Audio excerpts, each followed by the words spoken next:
Hey guys, welcome back to another rapid update. In this video, we're going to talk about the Health Technology Assessment Methods Guide, which will be used for the selection of medicines and their inclusion on the National Essential Medicines list. Stick around.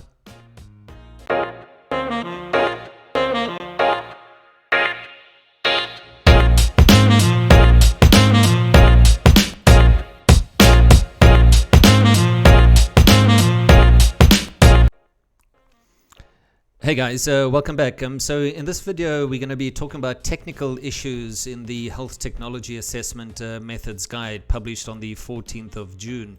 And technical issues are areas that I'd like to highlight in this methods guide that are worthy of further conversation, and we definitely need to do a follow-up on them. By no means does a short recording of this video of 20 minutes, 25 minutes substitute the need for a lengthier, more thorough conversation on each of these topics.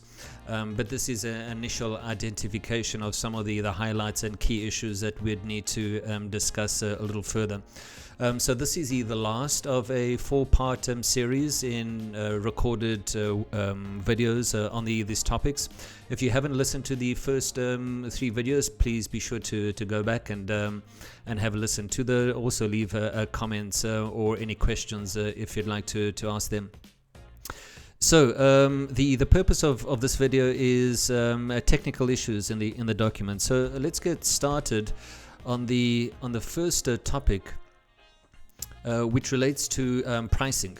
And here we're in the section of economic evidence, pharmaceutical costs, and the conversation in here is about pharmaceutical costs and non-pharmaceutical costs, but price them specifically. If a medicine is not listed in the master health product list, but a single exit price is available for the medicine, then a SEP should be used to represent the price of the medicine, even though a reduction in price may be possible with public sector tenders and exemption from the single exit price regulations.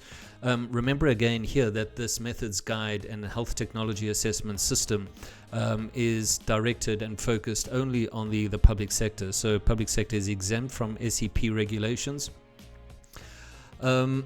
which presents its own challenges going forward. But specifically what I wanted to bring up is this template on pricing.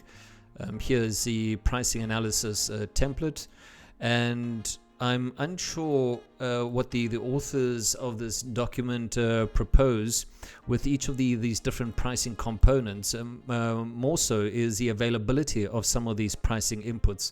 Now, for example, international price comparison of new medicine A, comparator 1, comparator 2 in strength and formulation. Okay, that's easy to understand. Country 1, country 2, we just need to know which countries these are. New medicine versus a comparator 2. X manufacturer price, this may be available in the public domain, but reimbursement value, and what is this referring to? I'm not quite sure what reimbursement value is meant to convey, or what sort of information one is looking for there. Ceiling price, likewise, a foreign concept, so we'd need to know a little bit more about that.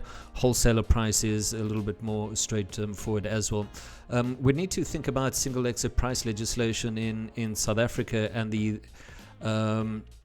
use of price inputs for this analysis. Wholesaler price is there clearly, and easy to calculate together with X manufacturer price as well. But this reimbursement value and ceiling price, still a lot of questions around this over here. So that's one area for further work that may be required.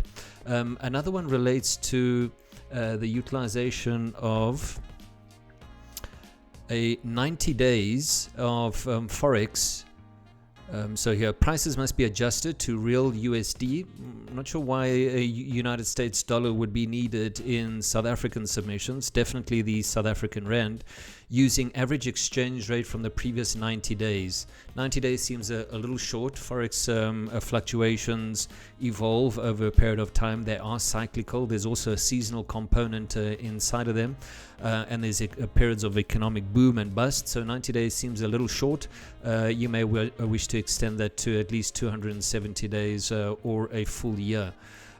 for foreign exchange calculations, or even perhaps a weighted average over the recent past. So this is subject of further work. On this point here related to, so we're still here in the pricing analysis section on price negotiations. There's absolutely no insights on what this price negotiation would look like. There's only a mention towards the bottom of the page in the footnotes. Important to note that there are numerous factors that are involved in price negotiation which are beyond the scope of this document: volume, market share, and bundles. So we're just to reiterate once again that there are three core components in a health technology assessment. There's an assessment phase, there's an appraisal phase, there's a decision-making phase, and there's still, in fact, another one, which is here, the implementation. This is illustrated somewhere else in this document as well. We're dealing predominantly here with this assessment in the methods guide. We have very little information around the appraisal, no information whatsoever around the decision-making, and zero on the implementation. So the lack of insight on the complete health technology assessment system is problematic. But the price negotiation component over here would presumably fit into the decision-making element of the entire system based on inputs that are collected at this phase over here. So one would only be able to meaningfully provide any concrete input on anything related to pricing or price negotiation once one has complete transparency on all of the different elements of the health technology assessment system. We don't have that at the moment, unfortunately. The next point relates to this. At a minimum, the price of medicines in publicly available country markets listed below should be provided. Okay. And then if we look at what provided below, they've listed only three markets: Australia, New Zealand, England, and Wales. And if one reflects here on England and Wales, I'm not sure if the authors are familiar or know that this link over here points to an older version of the drug tariff. A far better resource to utilize for this purpose would be the following. So the Pharmaceutical Services Negotiating Committee, page is continuously updated, but specifically this link over here to the virtual drug tariff. And at the bottom, once you click that, it will take you to always the most updated drug tariff that's available. And this one, at the time of recording, we have available August 2021 tariff. So if you click that and download it, the full list of the drug tariff will be available.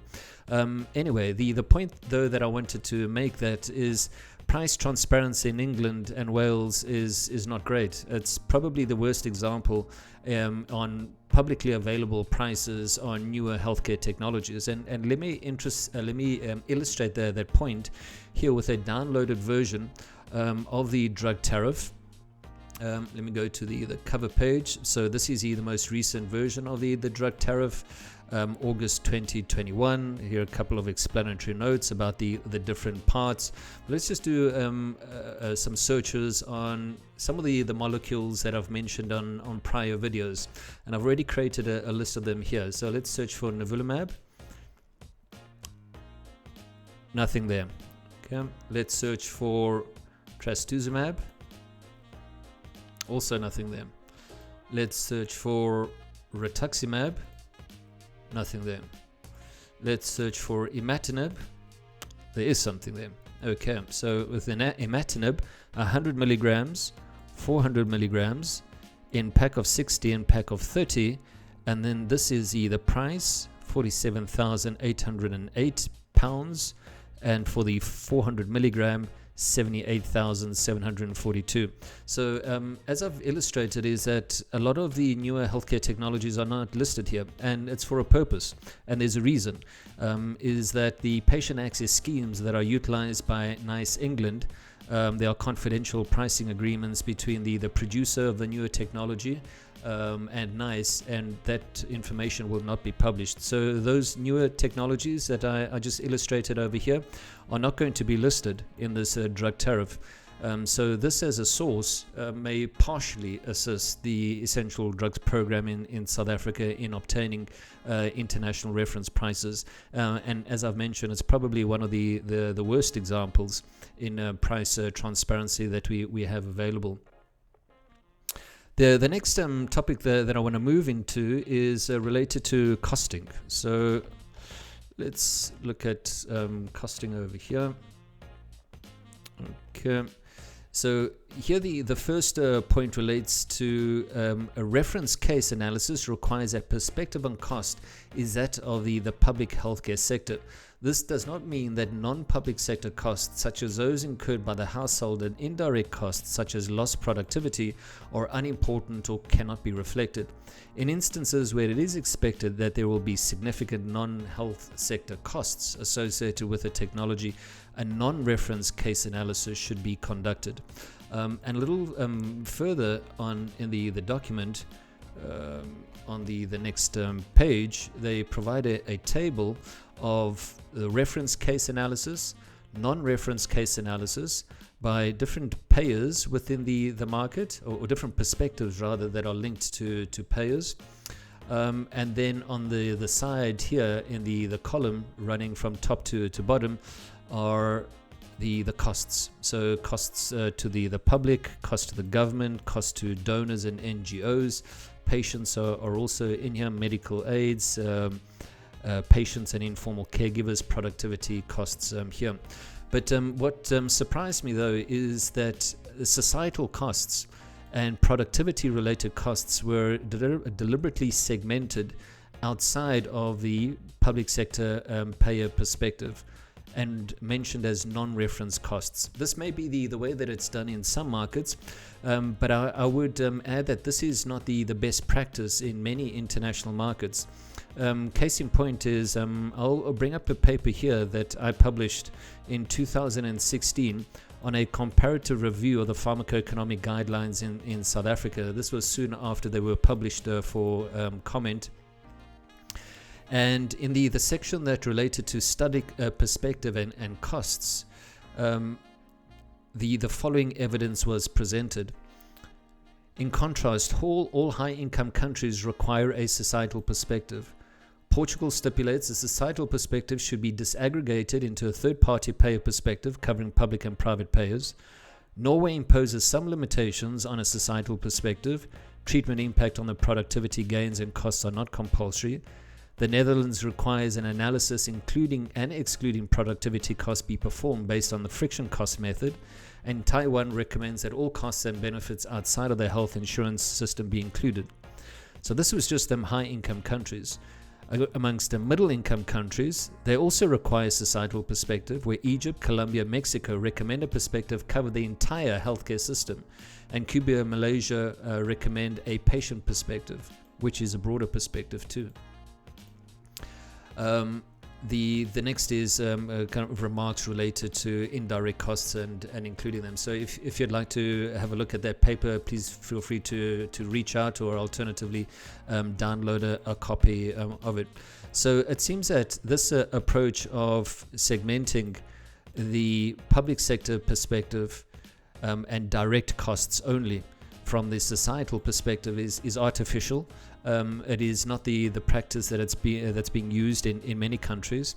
This is not to say that the two should be just simply lumped together and not presented transparently. A case in point, based on what I just showed you a few minutes ago, is that some disaggregation may be needed so that you have a level of transparency around how do societal costs or productivity related costs drive the final analysis. Productivity costs mentioned here at the bottom. And furthermore is because this HTA system is focused predominantly predominantly only on the public sector, this cost to medical aid schemes is not relevant within this context, neither to private payers at all. There may be instances, but it is unlikely at the moment.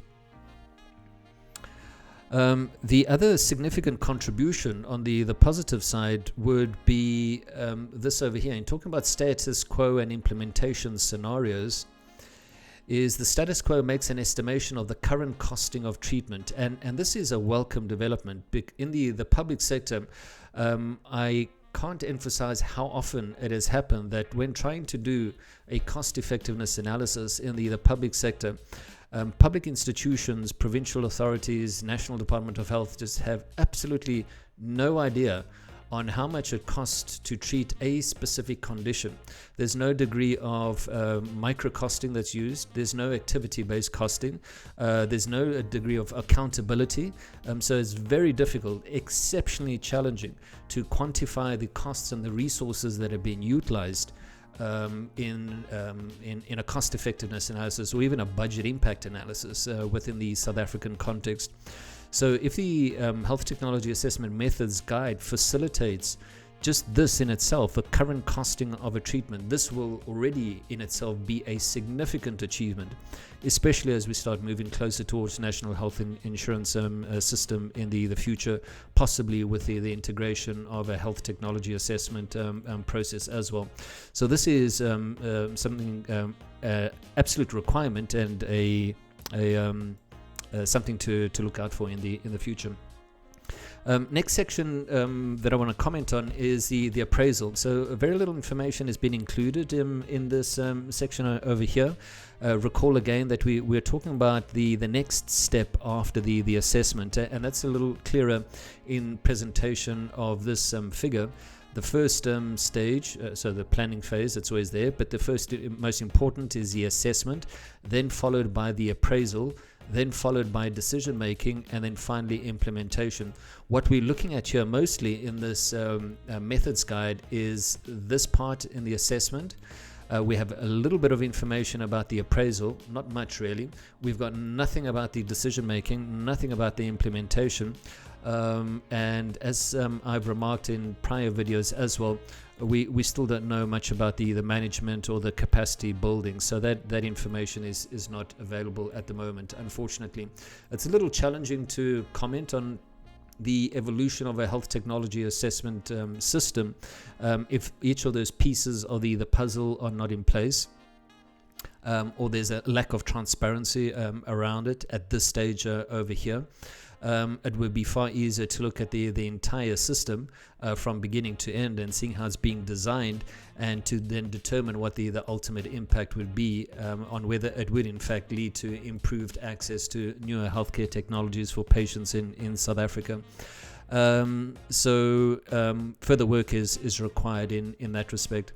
And the last point that I want to end on is a grand piano that fell out of the sky and smashed onto the scene of health technology assessment conversations of this figure of 38,500 cost effectiveness threshold for South Africa.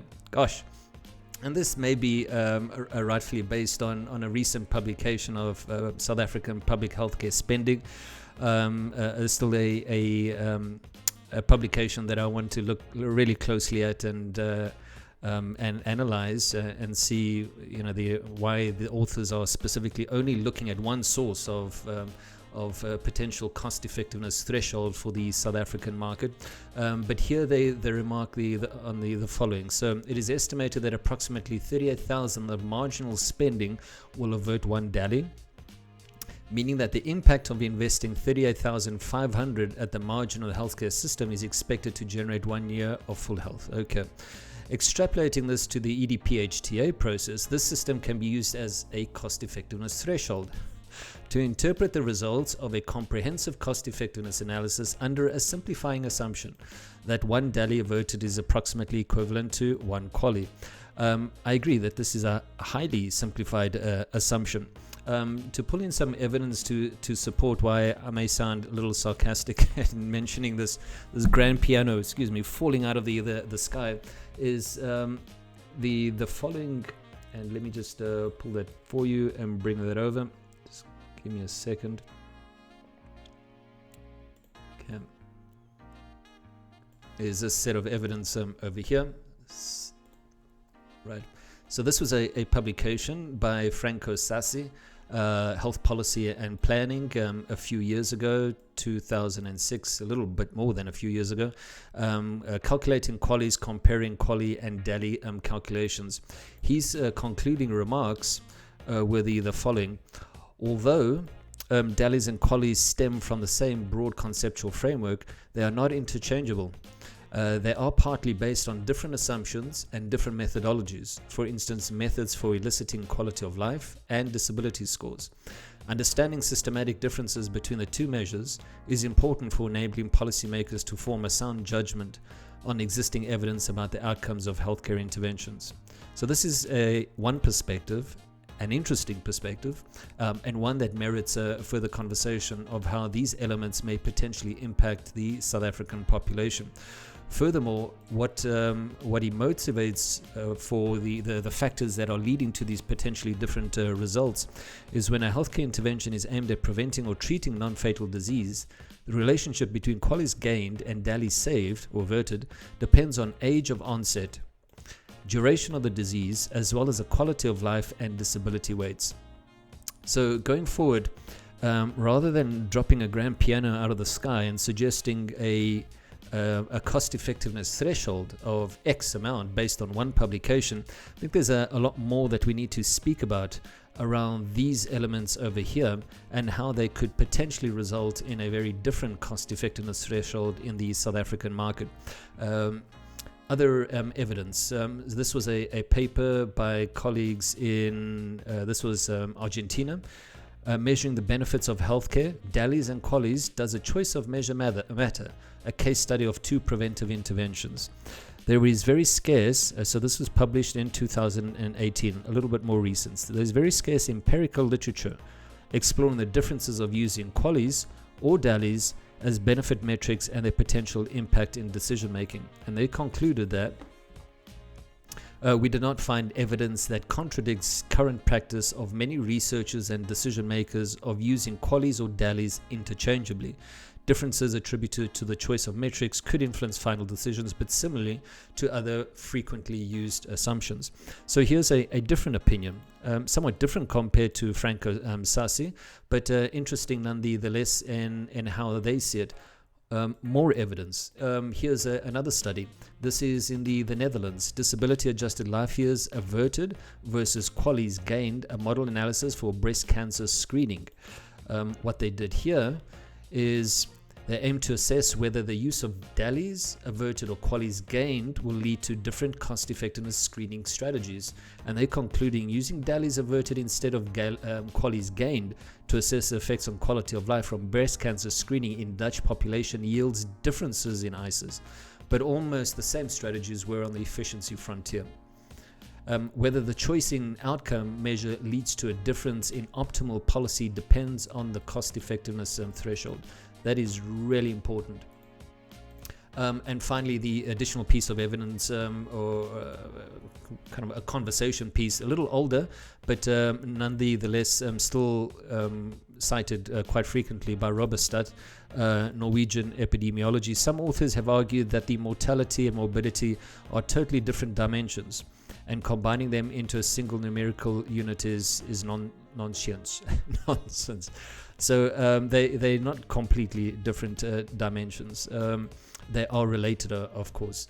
But this is just to illustrate that this conversation on the interchangeability between the ICER and between a DALY and the QALY is, under simplifying assumption, yes, okay, it may be, but we definitely need to talk about the other different components. Something that one may wish to explore is the following: is an implicit cost effectiveness threshold by simply taking the most recent copy of the National Essentials Medicine List, tertiary and quaternary level, EML, from July 2021, and picking the drugs that were approved versus those that were not approved.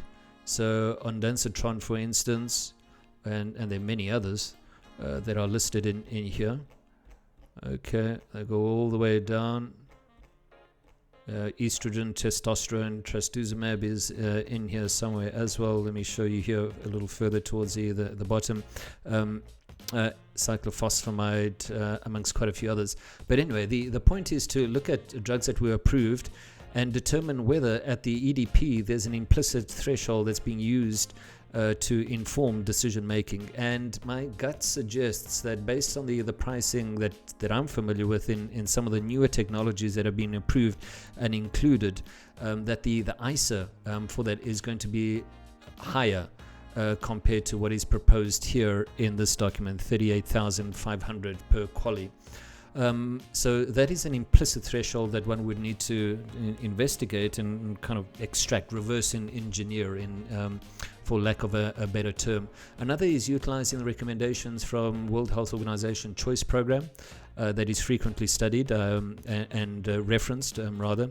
I know that there have been concerns lodged with the use of DALI averted, cost per DALI averted of 1 GDP per capita as highly cost effective, or alternatively anything below cost per DALI averted of GDP per capita multiplied by 3 would be considered cost effective. And just to kind of put this point more concretely across in the South African context, the current GDP per capita is 5,000 based on 2020 data. Multiplying 5,000 by the current exchange is approximately 73,000 Rand as a highly cost-effective threshold based on World Health Organization Choice Program. If you increase that to 15,000, then it's around 220,000. So this figure that is being used here of 38,000 is on the lower end, and it doesn't take into account all of those other conversation pieces and evidence that I've just presented on the willingness to pay for healthcare benefits. And the final point that I want to mention is best case scenario is to determine South African society willingness to pay threshold for investment in additional healthcare benefits. Then I recommend that perhaps the Better Healthcare Program fund a type of a willingness to pay study in South African society to determine what this cost effectiveness threshold would be based on good evidence. This may be done for specific disease areas or across a broader range. I'll be cautious to utilize only a single point over here based on a single study that doesn't take into account all of the issues that I've just mentioned. Anyway, so that's a wrap, folks. Thanks so much for listening. The purpose of this video was to talk about technical issues inside of the Health Technology Assessment Methods Guide. Thank you for listening. If you haven't listened to the other videos yet, 1, 2, and 3, please be sure to jump into them and leave a comment, shoot a question, and reach out if you have any questions as a follow-up. Thanks so much. Take care and have a good day. Bye.